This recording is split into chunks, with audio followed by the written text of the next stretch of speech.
Hi there, welcome to Grain TV. It's Wednesday, March 1st, and another up day in the markets. Let's take a look at Grain Edge's trading platform and see where we closed. In Chicago, corn up 8 1/4, beans up 16 1/2, and both Chicago and Kansas City wheat gaining double digits, up 14 and 13 1/2 respectively. Today's news was a little light in comparison to the activity from yesterday, where we had the rumors about ethanol and biofuels credits. Today was really just sort of more jockeying around. Senator Grassley from Iowa said he's been reassured that nothing is in the works from the White House, but that kept the trade nonetheless still speculating that there might be something coming down the pipe later. The other thing that seemed to be noted today was there was some featured buying by funds going into the first of the month after the liquidation at the end of last month. So that certainly got the follow-through action on the grain markets. Other news out today, we did have some export business going on.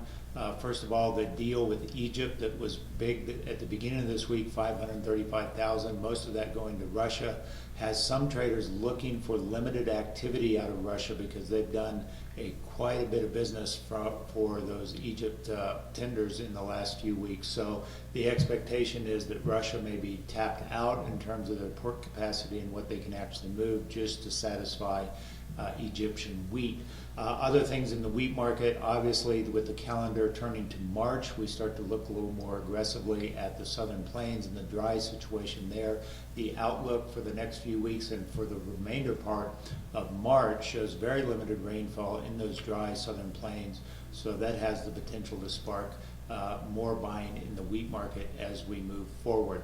Let's take a look at weekly EIA ethanol data. This data was pretty supportive to the corn market. We've seen very good production for the first 6 months of the marketing year for corn, and so today's numbers were unchanged from last week, still off from the all-time high set about 3 weeks ago, but nonetheless still doing very well. The only problematic issue is the growing stock level of ethanol, which seasonally is what we would expect to see happening at this time of the year, but we've come up very sharply here in the last month, so there may be the potential to see an overhang of stocks if we don't see stocks start to dip lower with the summer driving season getting faster or getting up on us pretty soon. Other news, let's talk about where we stand in terms of weekly ethanol production, and in particular, what USDA has factored in is about a 2.7% increase year on year in corn going into ethanol. So right now, where we stand 6 months into the marketing year is a number that's much higher. You can see at the bottom of this table, we have averaged a little over 1 million barrels a day of production for the 6 months so far in the books. Now, when we look at what we tend to do in the second 6 months of the marketing year, you can see in all of this time period, only 1 year did we have a slower second half of the season compared to the first half of the season, and that was in the drought-stricken year of 2011 and 12, when the summer of 2012 was very dry and corn prices obviously shot up to $8. So, it seems like a good possibility that we will better USDA's expectation for ethanol, or for corn going into ethanol as we go further into the marketing year.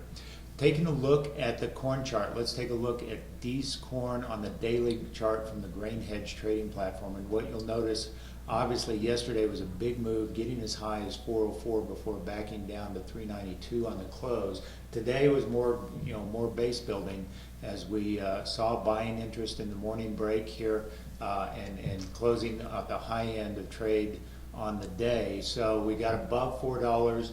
That's certainly a positive sign as we continue to keep this channel in play and make our way to the upside of the trading range. Look for the upside target right now at 404 on the recent high, and then potentially extending above to the upper side of that target.